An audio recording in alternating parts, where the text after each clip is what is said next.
കിട്ടാത്തതിൻ്റെ കാരണം എന്താണെന്നുള്ളത് ഇതുവരെ അവർ പറഞ്ഞു തന്നിട്ടില്ല. ആരോഗ്യവകുപ്പിൻ്റെ കോർപ്പറേഷൻ്റെ ഹെൽത്ത് ഓഫീസർ അടക്കമുള്ള ആൾക്കാരോട് ബന്ധപ്പെട്ടപ്പോൾ നിങ്ങളുടെ ഈ കാര്യം, കുട്ടി ജനിച്ച കാര്യം അല്ലെങ്കിൽ വൈഫ് ഗർഭിണിയായിരുന്ന കാര്യമൊക്കെ തന്നെ കൃത്യമായിട്ട് രജിസ്റ്റർ ചെയ്തിട്ടില്ല, ആശാവർക്കർമാരോ അംഗൻവാടി വർക്കർമാരോ ഇക്കാര്യം അറിഞ്ഞിരുന്നില്ല തുടങ്ങിയ കാര്യങ്ങളാണ് പറയുന്നത്. യാഥാർത്ഥ്യം എന്താണ്? നമ്മൾ അവിടെ ഹായ് നമസ്കാരം. കുറച്ച് ദിവസം മുന്നേ വീട്ടിൽ പ്രസവിച്ചു എന്നുള്ള പേരിൽ കുഞ്ഞിന് ജനന സർട്ടിഫിക്കറ്റ് കൊടുക്കുന്നില്ല എന്ന് പറഞ്ഞിട്ടുള്ളൊരു വാർത്ത എല്ലാവരും കേട്ടിട്ടുണ്ടായിരിക്കും. അക്യുപഞ്ചർ രീതിയിലാണ് അവർ പ്രസവം നടത്തിയിട്ടുള്ളത്. ഇവരോട് 28-ാം തീയതി ഹോസ്പിറ്റലിൽ അഡ്മിറ്റ് ആവാൻ വേണ്ടിയിട്ട് പറഞ്ഞിട്ടുണ്ടായിരുന്നു. പക്ഷെ അവർ പോയിട്ടില്ലായിരുന്നു. പകരം വേദന വരുമ്പോഴത്തേക്ക് പോകാന്നുള്ളൊരു കൺക്ലൂഷനിൽ അവർ നിൽക്കുകയായിരുന്നു. അങ്ങനെ 2-ാം തീയതി ആയപ്പോഴത്തേക്ക് പെട്ടെന്ന് പ്രസവ വേദന വന്നു, ആൾ സ്റ്റക്കായിപ്പോയി. പിന്നെ അവിടെ പ്രസവിച്ചു പോയി. അതായത് ഹസ്ബൻഡ് തന്നെ പുറത്തു പോയി. സാധാരണ നമ്മൾ ഷേവിംഗ് ബ്ലേഡ് മേടിച്ചുകൊണ്ടെന്ന് പൊക്കിൾ കൂടി കട്ട് ചെയ്തെന്ന് പറയുന്നുണ്ട്. പക്ഷേ ഇതിനോട് യോജിക്കുന്ന പലരും കാണുമായിരിക്കും, പലരും കാണാത്ത ആൾക്കാരായിരിക്കും, ഇതിനോട് യോജിക്കാത്ത ആൾക്കാരായിരിക്കും കൂടുതൽ. കാരണം വെച്ചാൽ നമ്മൾ ഹോസ്പിറ്റലിൽ പോകേണ്ട കാര്യത്തിന് ഹോസ്പിറ്റലിൽ തന്നെ പോകണം. കാരണം പണ്ടത്തെ കാലമല്ല ഇപ്പോഴത്തെ കാലം. ഇപ്പോഴത്തെ കാലം എന്ന് വെച്ചാൽ നമ്മുടെ ആഹാരത്തിൻ്റെ ആണെങ്കിലും ശാരീരികമായിട്ടുള്ള പ്രശ്നങ്ങളുടെ ആണെങ്കിലും പലതരം വ്യത്യാസങ്ങളുള്ള ഒരു ബോഡി ആയിരിക്കും. പറ്റത്തില്ല. പണ്ടത്തെ അമ്മമാരൊക്കെ 5-6 ഒക്കെ പ്രസവിക്കും. പക്ഷെ അതുപോലെ ഇപ്പോഴത്തെ ആൾക്കാർക്ക് അത് പറ്റത്തില്ല. ഒരെണ്ണം പ്രസവിക്കുമ്പോൾ തന്നെ അവർക്ക് പറ്റത്തില്ല. സത്യം പറഞ്ഞാൽ അങ്ങനത്തെ ഒരു സാഹചര്യമായിട്ടാണ് ഇപ്പോൾ പോയിക്കൊണ്ടിരുന്നത്. എന്നിട്ടും ആ ഒരു കാലഘട്ടത്തിലുള്ള ഒരു അക്യുപഞ്ചർ രീതിയിൽ വീട്ടിൽ തന്നെ പ്രസവം നടത്തി പൊക്കിൾ കൂടി കട്ട് ചെയ്യുന്ന എന്നൊക്കെ പറയുന്ന ഒരു വലിയൊരു കാര്യം തന്നെയാണ്. പക്ഷെ അതിനോട് ഞാൻ യോജിക്കുന്നില്ല. കാരണം നമ്മൾ ഹോസ്പിറ്റലിൽ പോകേണ്ട കാര്യത്തിന് നമ്മൾ ഹോസ്പിറ്റലിൽ തന്നെ പോകണം. എന്നിട്ട് മാത്രമേ അതിനുള്ള ചികിത്സ നേടാവൂ. ഇതൊരു രോഗമല്ല. പക്ഷേ ഇതിൽ കുറച്ച് കാര്യങ്ങളുണ്ട്.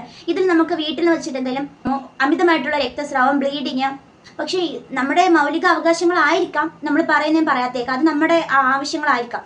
പക്ഷെ എന്നിരുന്നാലും ആ കുട്ടിക്ക് മുന്നോട്ട് വേണ്ട കുറേ കാര്യങ്ങളൊക്കെ കാണും. അപ്പോൾ അതൊക്കെ ചെയ്യേണ്ടത് നമ്മുടെ കടമയാണ്. ഇപ്പോഴും 6-ാം നൂറ്റാണ്ടിലുള്ളവർ പോലെ ഇരിക്കുന്നത് കാര്യമില്ല. കാരണം പണ്ടത്തെ ആൾക്കാരുടെ ശാരീരികമായിട്ടുള്ള ബോഡിയല്ല ഇപ്പോഴത്തെ ആൾക്കാരുടേത്. അവർക്കാണെങ്കിൽ അവരന്ന് ജോലി ചെയ്തും അങ്ങനത്തെ കുറേ കാര്യങ്ങളൊക്കെ ചെയ്തിട്ട് അവരുടെ ബോഡി നല്ല പുഷ്ടിയായിട്ടിരിക്കും. പക്ഷേ പണ്ടത്തെ ആൾക്കാർ കഴിക്കുന്ന ഫുഡിൽ ഈ കെമിക്കൽ അങ്ങനെയൊന്നും അടങ്ങിയിട്ടില്ല. അവർ വീട്ടിലുണ്ടാക്കുന്ന ഫുഡ് അങ്ങനെ. ഇപ്പം അങ്ങനെ അല്ല. എല്ലാവരും പുറത്തുനിന്നൊക്കെ ഉള്ള ഫുഡ് കഴിച്ച് അവിടെ പ്രഗ്നൻ്റ് ആവുന്ന സമയത്ത് ഷുഗർ കയറി ഹൈ ആവും. പിന്നെ അല്ല ലോ ആക്കേണ്ട കുറച്ച് കാര്യങ്ങളൊക്കെ ഉണ്ട്. അപ്പോൾ അതൊക്കെ നടക്കുന്ന സമയമാണ്. പക്ഷെ എന്നിട്ടും അത് ഹോസ്പിറ്റലൊന്നും പോകാണ്ട് വീട്ടിൽ പ്രസവിച്ചത് ഒരു ആപത്തും കൂടാതെ പ്രസവിച്ചത് തന്നെ ഏറ്റവും വലിയ പുണ്യമാണ്. പക്ഷെ ഇതിന് മറിച്ച് എന്തെങ്കിലും സംഭവിച്ചിരുന്നെങ്കിൽ ഇവരുടെ ഭാഗത്തുനിന്ന് ഒരു തെറ്റ് പറ്റി, എന്തെങ്കിലും ആ കുഞ്ഞിനോ ആർക്കെങ്കിലും എന്തെങ്കിലും സംഭവിച്ചിരുന്നെങ്കിൽ പിന്നീട് വരുന്ന ഒരു കാര്യത്തെക്കുറിച്ച് ചിന്തിച്ചിട്ടുണ്ടായിരിക്കും. അത് അവിടെ നിൽക്കണം. അത് അവരുടെ ആവശ്യമാണ്, മൗലിക അവകാശങ്ങളാണ്, അവർ ചെയ്യേണ്ട കാര്യങ്ങളാണ്. ഓക്കെ. ഇനി കുഞ്ഞിന് ജനന സർട്ടിഫിക്കറ്റ് കൊടുക്കുന്നില്ല എന്ന് പറയുന്നു. കുഞ്ഞിന് ജനന സർട്ടിഫിക്കറ്റ് കൊടുക്കും, ഇന്നോ നാളെ അത് ജനന സർട്ടിഫിക്കറ്റ് കിട്ടും. പക്ഷെ ഇങ്ങനത്തെ കാര്യത്തിനോട് യോജിക്കാൻ കുറച്ച് ബുദ്ധിമുട്ടായിരിക്കും. രണ്ടുപേരും അക്യുപഞ്ചർ പഠിക്കുന്ന എന്ന് പറയുന്നുണ്ട്. താമസമായിട്ട് കുറച്ചായിട്ടുള്ളൂ, ഒരു 2-3 കൊല്ലമായിട്ടുള്ളൂ. അതെ. അപ്പോൾ അവിടുത്തെ അടുത്തുള്ള നമുക്ക് വലിയ പരിചയമില്ല. നമുക്ക് തൊട്ടടുത്തുള്ള 2 അയൽവാസികളായിട്ട് നമ്മൾ പരിചയമുള്ളൂ. അപ്പോൾ അതിന് നമുക്ക് അവിടുത്തെ ആശാവർക്കറോ അല്ലെങ്കിൽ അംഗനവാടിയോ ഒന്നും പരിചയമില്ല. നമ്മൾ അത് നോക്കിയില്ല. ആശുപത്രിയിൽ എവിടെയായിരുന്നു? ഇവിടെ കോഴിക്കോട് കാണിക്കുക. ഇക്കറ ഹോസ്പിറ്റലിൽ. ഇക്കറയില്ല, അത് കൃത്യമായിട്ട് കാണിക്കുന്നത്. അതിന്റെ എല്ലാ ഡീറ്റെയിൽസും ഞങ്ങൾ അടുത്തുണ്ട്. 28-ാം തീയതി ഡേറ്റ് തന്നതിന്റെ എല്ലാ ഡീറ്റെയിൽസും ഞങ്ങൾ അടുത്തുണ്ട്. അതായത് ഒക്ടോബർ 28-നാണ് ഡേറ്റ് തന്നത്. അതെ, ഡേറ്റ് തന്നത്. പിന്നീട് എന്താ സംഭവിച്ചത്? ഞങ്ങൾ ആശുപത്രി പോയില്ലേ? 28-ാം തീയതി ഡേറ്റ് തന്ന ആശുപത്രിയിൽ പോയി അഡ്മിറ്റ് ചെയ്യാൻ വേണ്ടി പറഞ്ഞത്. അപ്പോൾ അഡ്മിറ്റ് ചെയ്യാൻ നമുക്ക് അഡ്മിറ്റ് ചെയ്ത് തന്നെ പെയിനും കാര്യങ്ങളൊന്നും വരാത്തതുകൊണ്ട് സ്വാഭാവികമായിട്ട് നമ്മുടെ നാട്ടിൽ നടക്കുന്ന കാര്യം അത് മരുന്ന് വെച്ചിട്ടായിരിക്കും ചെയ്യുക. അതിന് എനിക്കും താല്പര്യമില്ല, അവർക്കും താല്പര്യമില്ല. അതുകൊണ്ട് തന്നെ നമ്മളെന്ത് ചെയ്ത് അത് ഒഴിവാക്കിയിട്ട് വേദന വരുമ്പോൾ പോവാം എന്നുള്ള ഒരു ഇതിലേക്കാണ് നിന്നത്. കാരണം 28-ന് പോയില്ല. ഇല്ല, അഡ്മിറ്റ് ആവാൻ വേണ്ടി ആശുപത്രി പോയില്ല, ഡേറ്റിന് പോയില്ല, വീട്ടിൽ തന്നെ തുടർന്നു. വീട്ടിൽ നിന്ന് വേദന വന്നിട്ട് പോവാം എന്നുള്ള ഇതിൽ നിന്നു.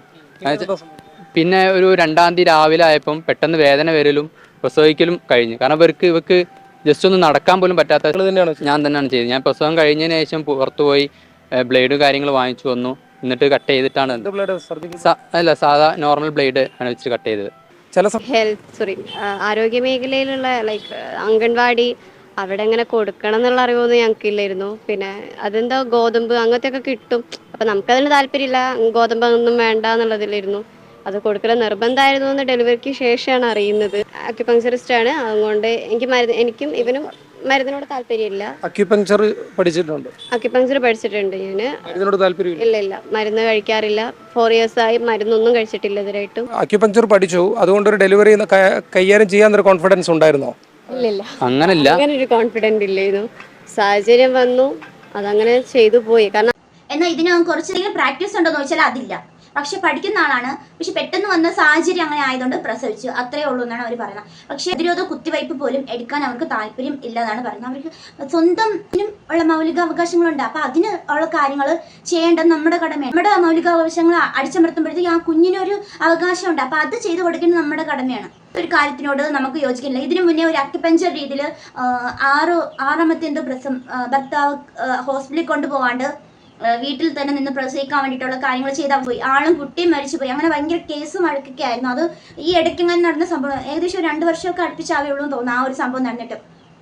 അതും ഇതുപോലെ ഹസ്ബൻഡിന്റെ നിർബന്ധം പൂർവ്വം ഹോസ്പിറ്റലിൽ പോകാൻ അനുവദിക്കാറേ ഇല്ലായിരുന്നു. ആശാ വർക്കറെ പോലും കാണിക്കാനുള്ള താല്പര്യം ഇല്ലാതിരുന്ന ഒരാൾക്കാരായിരുന്നു. പക്ഷേ ആ ഒരു രീതി തന്നെയാണ് ഇപ്പോഴും വന്നുകൊണ്ടിരിക്കുന്നത്. ഇതിൽ കുറേ പേർക്ക് താല്പര്യം ഉണ്ടായിരിക്കാം, കുറേ പേർക്ക്, ഭൂരിപക്ഷ ആൾക്കാർക്കും ഹോസ്പിറ്റലിൽ തന്നെയാണ് അവർ നോക്കുന്നത്. കാരണം വെച്ചാൽ നമുക്ക് നമ്മുടെ കുഞ്ഞിന്റെ ജീവനും നമ്മുടെ ജീവനും നമ്മൾ സുരക്ഷിതാക്കണമെങ്കിൽ നമ്മൾ ഹോസ്പിറ്റലിൽ തന്നെ പോകണം. നമ്മുടെ കയ്യിൽ നിന്ന് എന്തെങ്കിലും അബദ്ധം പറ്റിപ്പോയാൽ പിന്നെ നമ്മൾ ഓടി നടന്നിട്ട് കാര്യമില്ല, അത്രേ മാത്രമേ ഉള്ളൂ. അപ്പം എന്തായാലും ഈ ഒരു രീതിയോട് നമുക്ക് യോജിക്കാൻ പറ്റത്തില്ല.